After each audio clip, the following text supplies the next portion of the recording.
বউয়ের বাপের বাড়ি থেকে যে খাট পালং দেয়া হবে, যে সোফা দেয়া হবে, ওই খাটে বউয়ের সাথে শোবেন, ওই সোফা বউয়ের সাথে বসবেন, লজ্জা শরমের মাথা খাইছেন?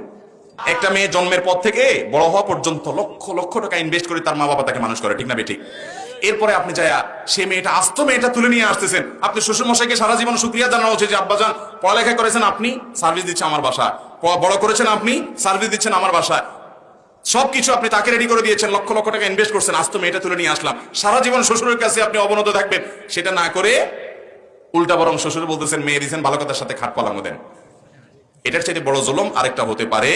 এই যৌতুকের অভিশাপ থেকে আমরা আমাদের দেশটাকে মুক্ত দেব তো ইনশাআল্লাহ? ভাইরা আমার, তরুণরা যারা আছেন এখনো বিয়ে শাদী করেন নাই, প্রতিজ্ঞা করেন শ্বশুর বাড়ি থেকে একটা সুই সুতাও নেব। প্রতিজ্ঞা করবেন তো ইনশাআল্লাহ?